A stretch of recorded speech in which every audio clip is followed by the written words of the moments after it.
Right. காலையில நம்ம பார்க்கும்போது என்ன பார்த்தோம்? சிம்பிள் டிஷ்யூஸ் பார்த்தோம். சிம்பிள் டிஷ்யூல என்னென்னலாம் பார்த்தோம்?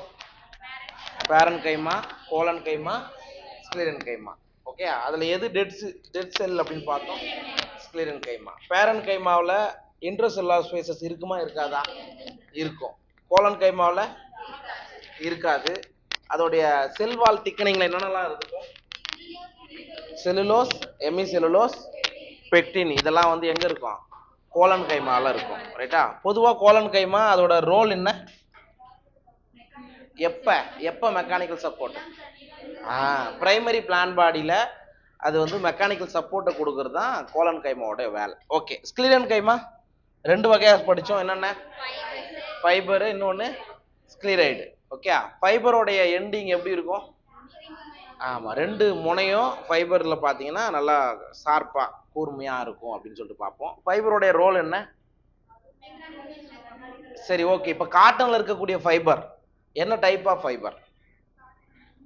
காட்டன்னா பஞ்சில் இருக்கு வருது இல்லையா, அந்த ஃபைபர் எந்த மாதிரியான, எந்த வகையிலானது?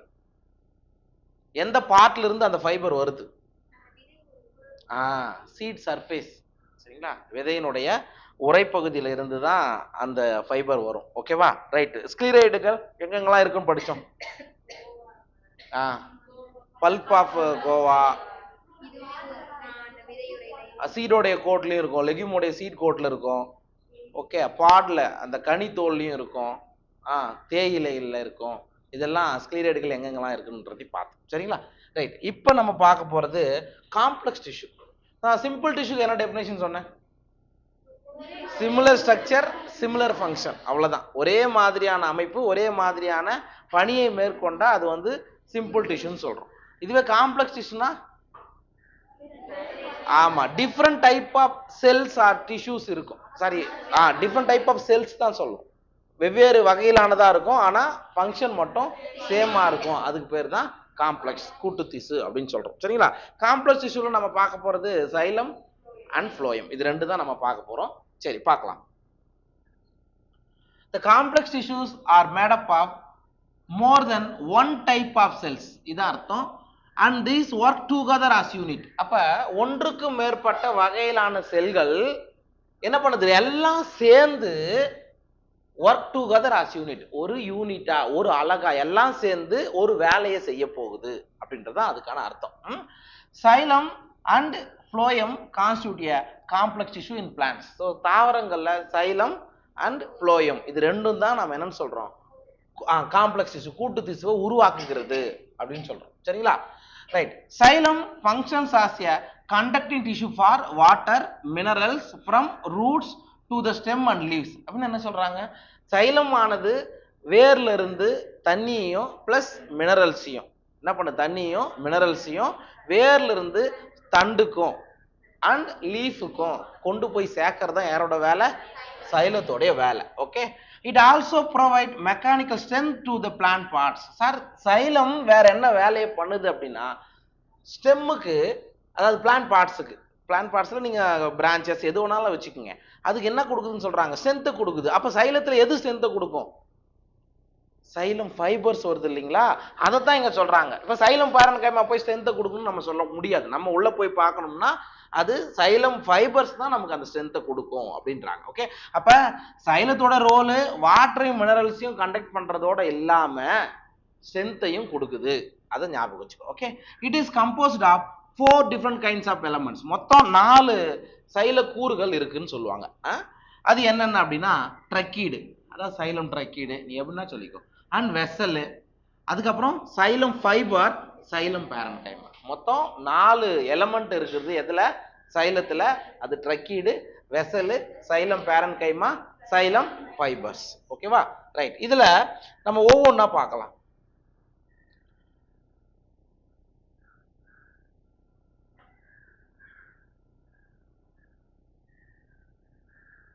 சரி, பாரு. ஃபர்ஸ்ட், ஜிம்னோஸ்போம் லாக் வெசல்ஸ் இன் தேர் சைலம். பொதுவா ஜிம்னோஸ்போம்கள் இருக்கு இல்லையா, ஜிம்னோஸ்போம்கள்ன்றது ஆஞ்சியோஸ்போமுக்கு கீழே இருக்கக்கூடிய ஒரு கீழ்நிலை தாவரம்னு வச்சுக்கோங்க. அதுல என்ன இருக்காது? வெசல்ஸ் இருக்காது. அப்ப வெசல்ஸ்ன்றது என்ன சார் அப்படின்னா, இந்த மாதிரி ஒரு பெரிய ஆலோ டியூப் மாதிரியான ஒரு ஸ்ட்ரக்சர், ஒரு குழாய் போன்ற ஒரு அமைப்பு. அந்த வெசல்ஸ் பாத்தீங்கன்னா ஏன் ஜிம்னோஸ்பம்கள் இருக்காதுன்னு சொல்றாங்க, என்ன காரணமா இருக்கும்? ஆனா ஆஞ்சியோஸ்பம்கள்ல வெசல் கம்பல்சரி இருக்கும். என்ன காரணம் ஜிம்னோஸ்பம்கள்ல வெசல்கள் இல்ல? உயரமானதா இருக்குன்றியா? வேற வேற இன்னொரு கேரக்டர் இருக்கு, அது ஒரு ஜீரோஃபைட்டிக் பிளான்ட்ஸ். அது ஒரு ஜீரோஃபைட்டிக் பிளான்ட்ஸ். அதுக்கு தண்ணி ரொம்ப அவசியமா இருக்கணும்னு அவசியம் கிடையாது. அப்ப தண்ணி அதிகமா தேவைப்படுறதுக்கு தான் பெரிய டியூப் மாதிரி உங்களுக்கு தண்ணி மேல போகணும். ஓகே, பொதுவா ஜிம்னோஸ்பம்கள்ல ஏன் இல்லை அப்படின்னா அதுக்கு காரணம் அதுக்கு அது ஒரு ஜீரோஃபைட்டிக் கேரக்டர் அப்படின்னு நம்ம சொல்றோம். ஓகே, ஆனா ஜிம்னோஸ்பம்கள்ல ஒண்ணுத்துல வெசல் இருக்கும். அது எது தெரியுமா? எக்ஸெப்ஷன் கேரக்டர் ஒன்று இருக்கு, சொல்லுங்க பார்க்கலாம். அது பேர் நீட்டம். Very good. நீட்டம் அப்படின்ற ஒரு ஜிம்னோஸ்பம்ல மட்டும் சைலம் வெசல்ஸ் காணப்படும். அதாவது ஜிம்னோஸ்பம்கள்ல இருந்து ஆஞ்சியோஸ்பம் வரும்போது ஜிம்னோஸ்பமுக்கும் ஆஞ்சியோஸ்பமுக்கும் நடுவுல லாஸ்ட் எண்டு பாயிண்ட் இருக்கிறது தான் நீட்டம். அப்ப ஜிம்னோஸ்பம்கள்ல இருந்து ஆஞ்சியோஸ்பம் கேரக்டர் உங்களுக்கு வரப்போகுது அப்படின்றது அர்த்தம். அதனால நீட்டம்ன்றது ஒரு ஜிம்னோஸ்பம் தான், ஆனா வெசல்கள் இருக்கும். ரைட்டா? பொதுவா ஜிம்னோஸ்பம்கள் இருக்காது, எக்ஸெப்ஷன் நீட்டம். ஞாபகம் வச்சுக்கோ, சரிங்களா? ரைட். அப்ப இந்த பாயிண்ட நீ ஞாபகம் வச்சுக்கோ. அதுக்கு அடுத்தது ட்ரக்கீட்ஸ். இப்போ ஒவ்வொன்றா நம்ம பார்க்க போறோம். Tracheids are elongated or tube like cells with thick and lignified wall and tapering ends. இதே மாதிரி தான். அப்ப ட்ரக்கீட்ஸ் எப்படி இருக்கு அப்படின்னா டேப்பரிங் எண்ட் இங்க இருக்கு இருப்பாரு, இந்த மாதிரி இருக்கும். அண்ட் அதே மாதிரி அதோட இதுல என்ன இருக்கும்? Lignified Waals. அப்படின்னா என்ன அர்த்தம்? அதனுடைய சுவர் பகுதியில் யார் இருப்பா? லிக்னின் இருக்கும். ட்ரக்கீட்ல அதோடைய சுவர் பகுதிகளில் லிக்னின் இருக்கும். அண்ட் டேப்பரிங் என்ன, அதான் ரெண்டு பக்கமும் கூர்மையா முடியும் அப்படின்றாங்க, சரிங்களா? These are dead and are without protoplasm. அப்ப டெட் செல்னாவே, ஒரு இறந்த செல்னாவே அதுல என்ன இருக்காது? புரோட்டோபிளாசம் இருக்காது. அப்ப சார் ட்ரக்கீடு எப்படி சார் உருவாயிருக்கும்? சார் ஆரம்பத்துல எல்லாமே லிவிங்கா தான் இருக்கும், ஞாபகம் வச்சுங்க. ஒன்ஸ் எப்ப அதோடைய புரோட்டோபிளாசத்தை இழக்குதோ, லாஸ் பண்ணுதோ, அப்பதான் அது என்னவா மாறிடும்? டெட்டா மாறிடும். அப்ப ட்ரக்கீடு ஒரு டெட் செல், அதை நீங்க ஞாபகம் வச்சுங்க, சரிங்களா? ரைட். இந்த படத்தை பார்த்துட்டு வந்துடலாம். நீங்க பார்த்துக்க. இது ட்ரக்கீடு, சைலத்தில் இருக்கக்கூடிய ட்ரக்கீடு. இப்போ நம்ம பார்த்த மாதிரி இதோடைய செல், இதனுடைய வால் பகுதியில் யார் இருப்பா? லிக்னின் இருக்கு. அண்ட் இதோட ரெண்டு பக்கத்துல முனைப்பகுதி எப்படி இருக்கும்? கொஞ்சம் கூர்மையா முடியும், டேப்பரிங்கா முடியுது. ஓகேவா? அண்ட் அதுக்கு அடுத்தது இது யார்? இது வெசல். வெசல்ன்றது ஒரு டியூப் மாதிரியான ஸ்ட்ரக்சர். இங்கேயும் பாருங்க, டியூப் மாதிரியான ஸ்ட்ரக்சர் தான் வெசல். ஓகே, அதுக்கு கீழே என்ன ஆகும்? இன்னொரு வெசல் ஜாயிண்ட் ஆகும். இது சும்மா ஒரு பார்ட்டை மட்டும் நமக்கு கொடுத்துருக்காங்க. ஓகேவா? அதுக்கப்புறம் these are dead and are without protoplasm. The inner layers of the cell walls are thickening which vary in form. அதாவது இதோடைய ட்ரக்கீட்ல இருக்கக்கூடிய இன்னர் வால் இருக்கு இல்லையா, அதோட திக்கனிங் அதோட தடிப்பு தன்மை ஒரே மாதிரியெல்லாம் இருக்காது. அது என்ன ஆகும்? கொஞ்சம் அதிகமா இருக்கும், கம்மியா இருக்கும், எப்படி ஒன்னாலும் இருக்கலாம், சரிங்களா? In flowering plants tracheids and vessels are the main water transporting elements. இந்த இடத்துல ஞாபகம், ஃப்ளோரிங் பிளான்ட்ஸ்னா யாரு? ஆஞ்சியோஸ்பம், சரிங்களா? ஆஞ்சியோஸ்பம்கள்ல ட்ரக்கீட்ஸும் வெசல்ஸும் முக்கியமான நீரை கடத்தக்கூடிய சைலம் எலமெண்ட்ஸ். அப்ப வேற என்ன இருக்கும்? இது விட்டா வேற என்ன இருக்கு? வெசல் ஒண்ணு போச்சு, ட்ரக்கீட் போச்சு, மீதி யார் இருக்கா? Parenchyma, fibre. அப்ப ஆஞ்சியோஸ்பம்கள்ல பேரன்கைமாவும் ஃபைபரும் மெயின் எலமெண்ட் கிடையாது. எதுக்கு? வாட்டர் டிரான்ஸ்போர்ட்டுக்கு. இதுவே நீங்க இன்னும் கொஞ்சம் கீழே போனீங்க, டெரிடோஃபைட்லாம் எடுத்துக்கிட்டீங்கன்னா அங்க உங்களுக்கு பேரன்கைமா கூட லைட்டா வாட்டர் கண்டக்ட்ல இது. ஏன்னா அந்த இடத்துல வெசல்கள்லாம் உங்களுக்கு வராதுங்க. ஆனா ஆஞ்சியோஸ்பம்ல வரும்போது, ஃப்ளவரிங் பிளான்ட்ஸ்ல வரும்போது உங்களுக்கு என்ன வந்துடும்? வெசல்ஸ் வந்துடும், பிளஸ் அடிஷனலா ட்ரக்கீடும் தண்ணியை கடத்தும், சரிங்களா? அடுத்தது வெசல். அடுத்தது இது ட்ரக்கீடு முடிஞ்சிச்சு. அப்ப ட்ரக்கீடுன்றது ஒரு டெட் எலமெண்ட். இப்போதைக்கு நீங்க அதை ஞாபகம் வச்சுக்கோங்க. ட்ரக்கீடு எங்க தண்ணியை கடத்தக்கூடிய முக்கியமான அமைப்பா இருக்கும் அப்படின்னா ஃப்ளவரிங் பிளான்ட்ஸ்ல, சரிங்களா? ஜென்ரலா ஃப்ளவரிங் பிளான்ட்ஸ்ல ட்ரக்கீடும் வெசலும் முக்கியமா தண்ணியை கடத்தும் அப்படின்றது ஞாபகம் வச்சுக்கோங்க. ரைட். அடுத்தது vessel. Vessel is a long cylindrical tube like structure made up of many cells called vessel members. அதாவது வெசல் எண்ணற்ற வெசல் உறுப்பினர்களால் ஆனதுன்னு சொல்லுவாங்க. நிறைய சின்ன சின்னதா டியூப் மாதிரியான ஸ்ட்ரக்சர்ஸ் இருக்கும். Each with lignified walls. ஒவ்வொன்றும் மறுபடியும் என்ன இருக்கும் உங்களுக்கு? லிக்னின் அதனுடைய சோர் பகுதிகளில் இருக்கும். And large central cavity. கேவிட்டினா இதாண்டா ராஜா, இந்த இது மாதிரி இருக்குல்ல, உள்ள மையத்துல பெரிய ஒரு குழி மாதிரியான ஸ்ட்ரக்சர் வெசல்கள்ல காணப்படும். The vessel cells are devoid of protoplasm. டிவைடுனாலும் இல்லைன்னு தான் அர்த்தம். அப்ப வெசல்ல புரோட்டோபிளாசம் இல்லைன்னா அது லிவிங்கா நான் லிவிங்கா? டெட் செல். டெட் செல். இப்ப ட்ரக்கீடு பார்த்தோம், அதுவும் டெட் செல். வெசலும் டெட் செல். ஞாபகம் வச்சுக்கோ. Vessel members are interconnected through perforation in their common walls. அப்படின்னா என்ன சார் அப்படின்னா, இது ஞாபகம் வச்சுக்கோ, இது ஒரு வெசல் இப்படி இருக்கு. ஆக்சுவலா இப்படி வராது, இப்படி இப்படி முடியும், சரிங்களா? அதே மாதிரி இங்க இன்னொரு வெசல் இப்படி வருதுன்னு வச்சுக்கோங்க. அப்ப இது ரெண்டுத்துக்கும் நடுவுல கனெக்ஷன்ஸ் இருக்கணும் இல்லையா? அதுதான் பெர்பரேஷன் சொல்லுவாங்க. ஓகே, இது ரெண்டுத்துக்கும் கரெக்டா இங்க ஓப்பனிங் இருந்தா இங்கேயும் ஓப்பனிங் இருக்கும், இங்க ஓப்பனிங்னா இங்கேயும் ஓப்பனிங். அப்பதான் தண்ணி என்ன ஆகும், கண்டினியூஸா கடத்தப்படும். அந்த துளைகள் தான் பெர்பரேஷன் சொல்லுவாங்க, சரிங்களா? The presence of vessels is a characteristic feature of angiosperm. இந்த இடத்துல ஞாபகம் வச்சுக்கோ. ஏன்னா வெசல் எங்க இருக்காதுன்னு படிச்சோம், ஜிம்னோஸ்பெர்ம்ல பெரும்பாலும் காணப்படாது. லேக் தான் கொடுத்துருக்காங்க, ஆப்ஷன் கொடுக்கல. அதை கொஞ்சம் முன்னாடி பாரு, லேக் தான் கொடுத்துருக்காங்க, சரி, ஆப்ஷன் சொல்லியிருக்க மாட்டாங்க. ஏன்னா இந்த இடத்துல கூட கன்ஃபியூஷன்ஸ் வரும், அதனால நான் சொல்லிடுறேன். அதுக்கடுத்து இது முடிஞ்சிச்சுப்பா, ரெண்டாவது வெசலும் முடிஞ்சிச்சு. மூணாவது சைலம் ஃபைபர்ஸ், சைலம் நார்கள் அப்படின்னு சொல்றது. Have highly thickened walls and obliterated central lumens. Xylem ஃபைபர்ல எடுத்துக்கிட்டாலும் மையத்துல லியூமன்னா ஒரு வெற்றிட பகுதின்னு சொல்லுவாங்க. ஓகே, அந்த மாதிரியான ஸ்ட்ரக்சர் இருக்கும். This may either be septate or aseptate. அப்படின்னா என்ன அர்த்தம்? செப்டேட்னா தடுப்பு சுவர் கொண்டதாக இருக்கலாம் அல்லது இல்லாமலும் போகலாம், சரிங்களா? இப்ப பாருங்க, இதுதான் என்னது, இப்ப நம்ம என்ன பாக்குறோம், இதான் வந்து ஃபைபர்னு வச்சுக்கோங்க. செப்டம் இருக்குது அப்படின்னா இந்த மாதிரி இருக்கும், புரியுதா? தடுப்பு சுவர் கொண்டதுன்னா இப்படிதான் இருக்கும். இதுவே ஃபைபர் இருக்கு ஆனா அதுல செப்டம் இல்ல, தடுப்பு சுவர் இல்லைன்னா அது ஏப் செப்டேட்னு சொல்றோம். அதான் இதுக்கான அர்த்தம். ஓகே, மேபி செப்டேட்டானா மேலகிறது, ஆர் ஏ செப்டேட்னா கீழே படம். ஓகேவா, ரைட். அடுத்தது, அப்ப சார் ஃபைபரும் உங்களுக்கு லிவிங் கிடையாது, நான் லிவிங் தான், சரிங்களா? ரைட். ஏன்னா நீங்க ஃபைபர்ன்றது ஒரு ஸ்க்லீரன் கைமாவோட ஒரு டைப் தான், புரியுதுங்களா? அப்ப ஸ்க்லீரன் கைமாவில வந்தாவே அது என்னதான், டெட் செல் தான், ஞாபகம் வச்சுக்கோ. அண்ட் லாஸ்டா சைலத்தில் இருக்கிறது யாரு, சைலம் பேரன் கைமா. சைலத்தில் இருக்கக்கூடிய 4 எலமெண்ட்ஸ்ல ஒரே ஒரு லிவிங் ஒன்ஸ் எதுன்னு கேட்டா சைலம் பேரன் கைமா தான், சரிங்களா? Xylem parenchyma cells are living and thin walled. அப்ப உயிர் உள்ளது, அதனுடைய செல் சுவர் வந்து மெல்லியதாக இருக்கும். And their cell walls are made up of cellulose. இந்த சைலம் பேரன் கைமாவுடைய செல்வால் எதான் ஆனது?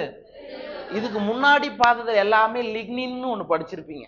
ஆனா இது ஒரு லிவிங்ன்றதால இங்க யார் இருக்கா, செல்லுலோஸ் தான் இருக்கு.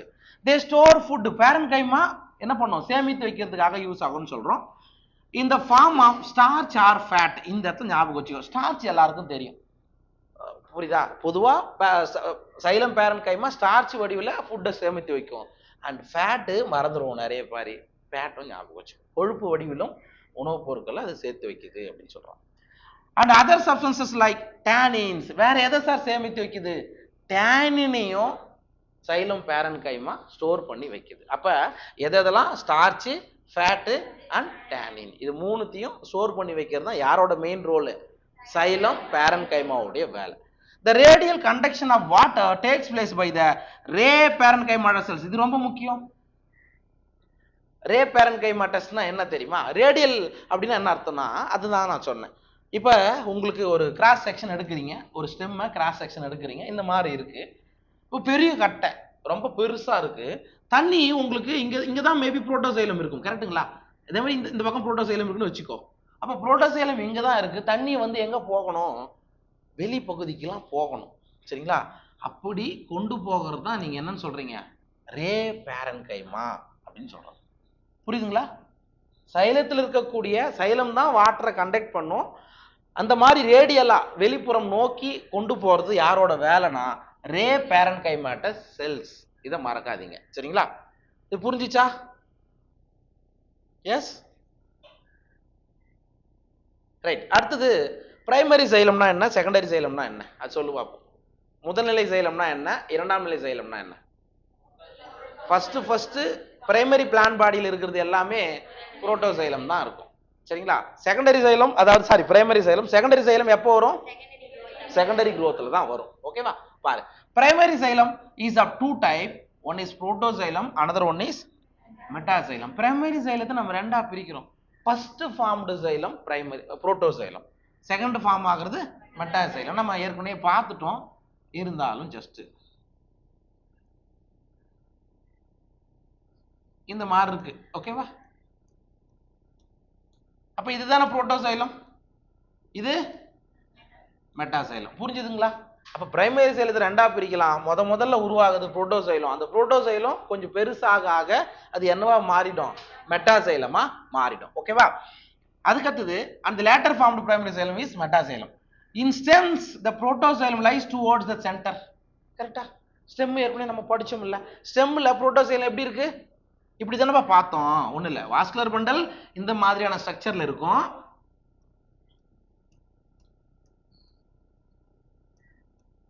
எஸ், இப்படி தானே பாத்தீங்க? இப்படி தானே பாத்தீங்க? இட் மீன்ஸ் உங்களுக்கு கிரவுண்ட் பிளான்ல இப்படி இருந்தது. கரெக்டா? இப்படி இப்படி ஞாபகம் வச்சுக்க, அப்பதான் உங்களுக்கு புரியும். கிரவுண்ட் பிளான் பார்க்கும்போது இந்த மாதிரி இருந்தது. அப்ப புரோட்டோசைலம் எங்க இருக்கும்? சென்டர்ல இருக்கிற பித்த நோக்கி தான் இருக்கும். அப்ப protoxylem towards centre, it means pith, and the metaxylem lies towards the periphery of the organ. அப்படின்னா நீங்க என்னன்னு சொல்லலாம்? அது பேரு எண்டார்க். அப்ப புரோட்டோசைலம் உள்ள பித்த நோக்கி இருந்தா அதுக்கு பேரு எண்டார்க். அது எங்க இருக்கும்? டைகாட் ஸ்டெம்ல இருக்கும். யூசுவலா டைகாட் ஸ்டெம் ஞாபகம் வச்சுக்கங்க. சரிங்களா? ரைட். அதுவே ரூட்ல பாருங்க, the protoxylem lies towards periphery and the metaxylem lies towards the center. நம்ம ரூட்டோட இமேஜ் நம்ம பார்த்தோம். டைகாட் ரூட்டா இருக்கட்டும் ஆர் மோனோகாட் ரூட்டா இருக்கட்டும்,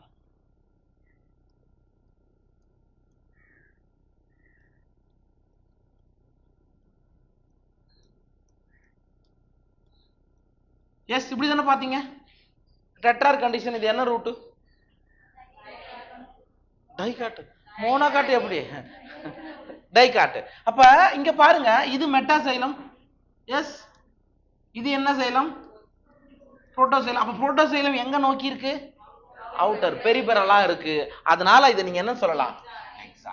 எண்டார்க்னா புரோட்டோசைலம் பித்த நோக்கி இருக்கணும், எக்ஸார்க்னா வெளியே நோக்கி இருக்கணும். புரிஞ்சுச்சா? ரைட், அவ்வளவுதான்ப்பா. இது காம்ப்ளெக்ஸ் டிஷ்யூல சைலம். இதுல ஏதாவது டவுட் இருக்கா பாரு, ஜஸ்ட் ஒரு வாட்டி பாரு.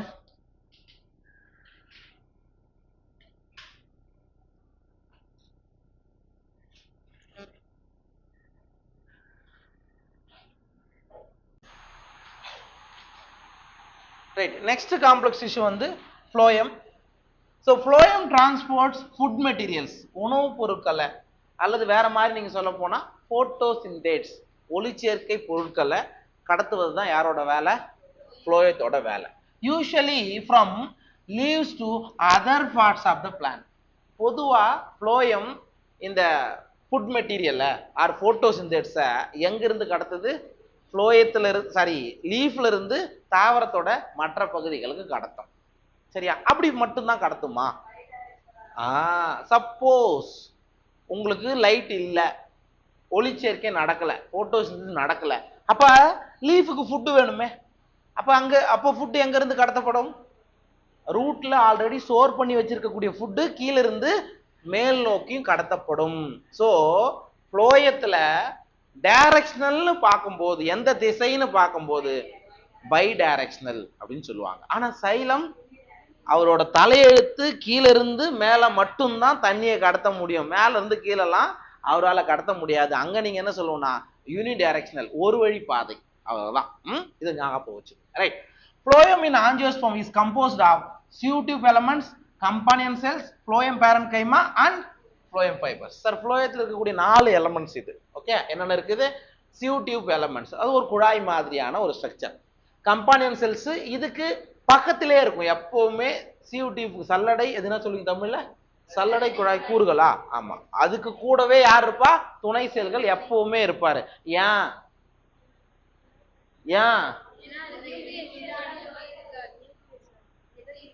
ஏதோ இருக்காது இல்ல, நியூக்ளியஸ் இருக்காது. எதுல? sieve tube elements இருக்காது. அது ஒரு ஏகேரியாட்டிக் செல், உட்கரு அற்ற செல்லுக்கு எக்ஸாம்பிள் சியூ டியூப் எலமெண்ட்ஸ்னு படிச்சிருப்பீங்க. அதே மாதிரி எரித்ரோசைட்டும் மெச்சூர் சியூ டியூப் எலமெண்ட்ஸும். அங்கேயும் நீங்க என்ன சொல்லணும், மெச்சூர் தான் சொல்லணும், எங்க ஒன்னா சொல்லக்கூடாது. ஓகேவா? ரைட். அப்ப கம்பானியன் செல் தான் அதை கண்ட்ரோல் பண்ணுவாங்க, நம்ம பார்த்துக்கலாம். அதுக்கப்புறம் phloem parenchyma and phloem fibers, மொத்தம் 4 இருக்கு. Gymnosperms are albuminous cells and sieve cells. இங்க பாரு, இப்ப ஆஞ்சியோஸ்போம்கள்ல நீங்க எடுக்கும்போது சியூ டியூப் எலமெண்ட்ஸ் இருக்குது, கம்பானியன் செல்ஸ் இருக்கு. ஆனா ஜிம்னோஸ்போம்கள்ல இது ரெண்டும் இருக்காது. அதுக்கு பதிலா அல்புமினஸ் செல்கள் அண்ட் சியூ செல்கள், சல்லடை செல்கள் தான் சொல்லுவோம், எதுவும் சொல்ல மாட்டோம், சல்லடை குழாய் செல்கள் சொல்ல மாட்டோம். இது மட்டும்தான் வித்தியாசம். ஜிம்னோஸ்போம்கள்ல உங்களுக்கு சியூ டியூப் எலமெண்ட்ஸ்க்கு பதிலா சியூ செல்ஸ் இருக்கும், கம்பானியன் செல்லுக்கு பதிலா அல்புமினஸ் செல்கள் தான் இருக்கும் ஜிம்னோஸ்போம்கள். ஓகேவா? they lack sieve tubes and companion cells. அதான் திருப்பி சொல்றாங்க. ஓகேவா? ரைட். இதுல ஃபர்ஸ்ட் ஒன் நாம பார்க்க போறது sieve tube elements. சரிங்களா? சல்லடை குழாய் கூறுகள் அப்படின்னு சொல்லுவோம் தமிழ்ல. are also long tube like structure arranged longitudinally and are associated with the companion cells. அப்படின்னா என்ன சொல்றாங்க, நீங்க இந்த சல்லடை குழாய் கூறுகள் அப்படின்றது ஒரு நீண்ட குழாய் மாதிரியான ஒரு அமைப்பு. அலாங் வித் யார் கூட தான் இருப்பாரு, அவரு கம்பானியன் செல் கூட தான் இருப்பார். இங்க நீங்க கவனிங்க, இந்த படத்தை பாருங்க. இது ஃப்ளோயத்தோடைய ஸ்ட்ரக்சர். இங்க இருக்கு இல்லையா, இவர் தான் யாரு, சியூ டியூப் எலமெண்ட், சல்லடை குழாய் கூறுகள். மேல இருக்கிறது சியூ போர், சல்லடை துளை அப்படின்னு சொல்றோம்.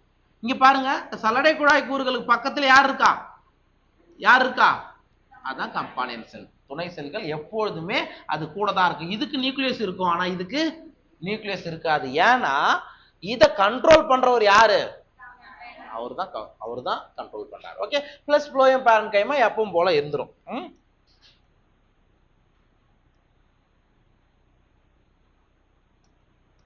சரி, அடுத்து பாரு.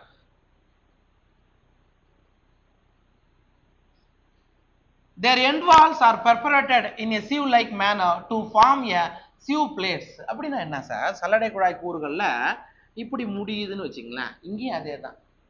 சின்ன சின்ன துளை ஜல்லடை இருக்குல்ல, ஜல்லடை பார்த்துக்கிறியா, என்ன ஜலிப்பீங்க, மாவு ஜலிக்கிற ஜல்லடை இந்த மாதிரி இருக்குது. ஐயோ ஐயோ, எப்படிலாம் ஜல்லடை பார்த்துட்டு வந்துக்கிறீங்க பாரு. நெல் அரிசி ஜலிக்கிறது தாமா இந்த மாதிரி இருக்கும், மாவு ஜலிக்கிறது இப்படி இருக்குமா, என்னம்மா நீங்க இப்படித்தானே இருக்கா, ரொம்ப இதுவா இருக்குமா. சரிங்களா?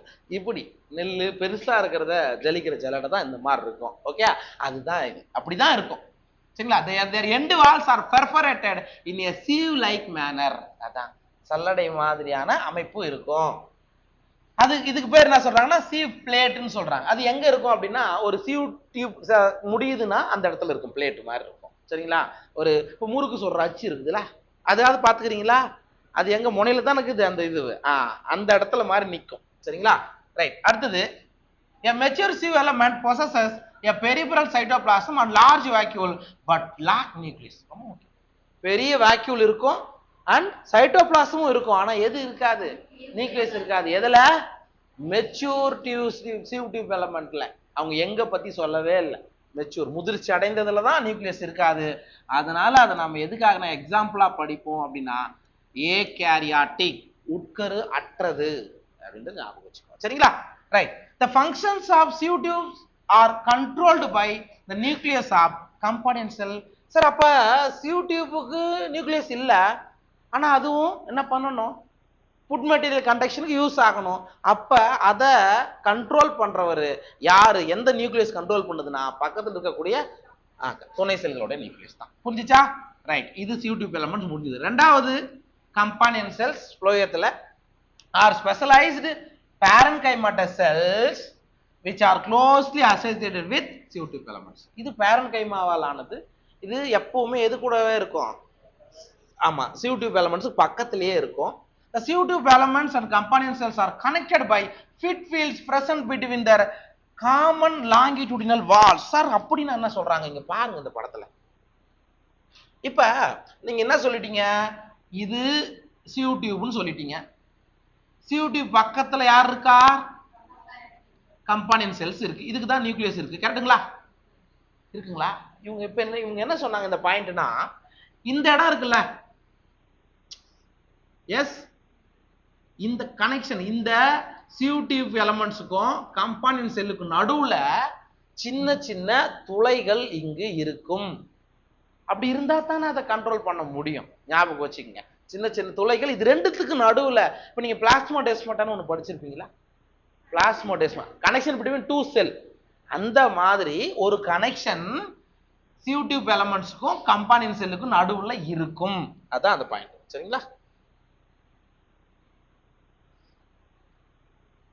Okay, the CO2 elements and components are connected by fit fields. ஃபிட்னா ஒரு தொலை, நிறைய தொலைகள் இருக்கும், அவ்வளவுதான். Present between their common angular walls, the component cells help in maintaining the pressure gradient in the CO2s.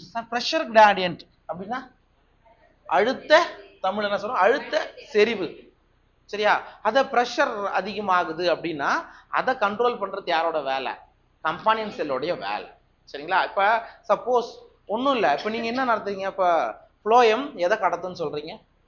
Food material கடத்தும். என்ன material கடத்தும்? குளுக்கோஸை கடத்தும். Glucose எந்த ஃபார்ம்ல கடத்தும்? சுக்ரோஸ். சுக்ரோஸ் எந்த ஃபார்ம்ல கடத்தும்?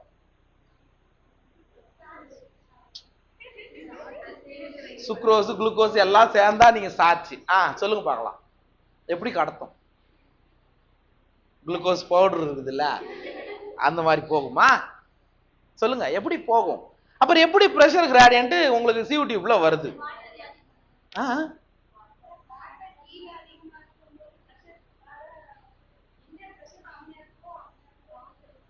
சரி, ஓகே. பிரஷர் எங்க அதிகமா இருக்குதோ அது இது காம்பன்சேட் பண்ணுது. நான் கேட்டது எப்படி ஃப்ளோயம்னா வெறும் பவுடரை மட்டும்தான் கடத்துமா?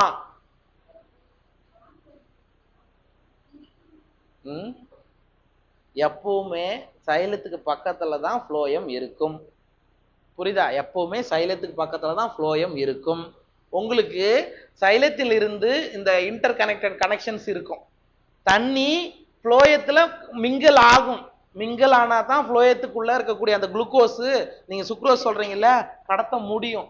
அதனாலதான் பிரஷர் கிராடியன்ட் வரும். ஞாபகம் வச்சுங்க, வெறும் பவுடர் ஃபார்ம்லாம் கடக்காது. அதுக்கும் ஃப்ளோயத்தின் வழியா தண்ணி கலந்தாதான் குளுக்கோஸோ சுக்ரோஸோ கடத்தப்பட முடியும். அதை ஞாபகம் வச்சுக்கோ. அதுக்கு தண்ணி எங்க இருந்து வரும்னா எப்பவுமே அலாங் சைலத்துல இருந்து தான் கிடைக்கும். ஞாபகம் வச்சுக்கோ. சரிங்களா? ரைட். Phloem parenchyma முடிஞ்சிச்சு. Phloem parenchyma is made up of elongated tapering cylindrical cells which have dense cytoplasm and nucleus. இது phloem parenchymaனாவே அது லிவிங் தான். சைட்டோபிளாசம் இருக்கும், நியூக்ளியஸ் இருக்கும், எல்லாமே இருக்கும். The cell wall is composed of cellulose and has pits through which plasmodesmatal connection exists between the cells. ஞாபகம் வச்சுக்கப்பா. இந்த phloem parenchymaல செல்லுலோஸால் ஆனது, அதுல துளைகள் இருக்கும். அந்த phloem parenchymaவுக்கு நடுவுல என்ன இருப்பாரு? பிளாஸ்மோடெஸ்மாட்டல் கனெக்ஷன். அப்படின்னா அதான் நான் இப்ப சொன்னேன், ரெண்டு செல்லுக்கு நடுவுல இருக்கக்கூடிய கனெக்ஷன். அப்ப இதுல இருந்து அதுக்கு என்ன ஆகும்? மூலக்கூறுகள் டிரான்ஸ்போர்ட் நடக்கும் அப்படின்னு அர்த்தம். Okay. The phloem parenchyma stores food material and other substances like resin, latex and mucilage. அப்போ ஒரு பிளான்ட்டை நீங்க போயிட்டு உடைக்கிறீங்க அல்லது வெட்டுறீங்க, அதுல லேட்டெக்ஸ் வருது. அது எதுல இருந்து வர்றது? phloem parenchymaவில் ஸ்டோர் பண்ணி வச்சுக்கிற பார்ட்ல இருந்து தான் வருது. அது ஞாபகம் வச்சுக்கோ. அப்ப ரெசின், லேட்டெக்ஸ் அண்ட் கம்மு மாதிரியான பொருட்கள் எல்லாமே உங்களுக்கு எங்க இருந்து தான் வரும்? phloem parenchymaவில் இருந்து தான் ஸ்டோர் பண்ணிட்டு தான் வரும். ஓகே. அதுக்கப்புறம் phloem parenchyma is absent in most of the monocotyl. பார்த்தோமாப்பா, மோனோகாட்டோடைய ஸ்டெம்மு பார்க்கும்போது அதுல எது இருக்காதுன்னு சொன்ன? phloem parenchyma இருக்காது. இது மட்டும்தான். அப்பனா டைகாட்ல phloem parenchyma இருக்கும். ஞாபகம் வச்சுக்கோ. phloem fibers இன்னொன்னு, இதுக்கு இன்னொரு பேரு பாஸ்ட் ஃபைபர். இது ஒரு வாட்டி நீட் கொஸ்டின். பாஸ்ட் ஃபைபர் அப்படின்றது ஆமா phloem ஃபைபரை தான் நாம சொல்லணும். Okay. Are made up of sclerenchymatous cells. ஃபைபர்ஸ்னாவே அது ஸ்க்லீரன்கைமா தான், அது டெட் செல் தான், வித்தியாசமே இல்லை. Okay. These are generally absent in the primary phloem but are found in the secondary phloem. அப்ப என்ன சொல்றாங்க? இந்த ஃபைபர்ஸ் பொதுவா எங்க இருக்காது? பிரைமரி phloemத்துல இருக்காது. ஆனா செகண்டரி, இரண்டாம் நிலை திசுக்கள் எதெல்லாம் உருவாகுதோ அதெல்லாம் இருக்கும். These are much elongated, unbranched and have pointed needle like apices. எப்பவும் போலதான் ஃபைபர்னாவே அது முனைப்பகுதி ஷார்ப்பா வரும். சரிங்களா? அது ஞாபகம் வச்சுங்க. The cell wall of phloem fibers is quite thick.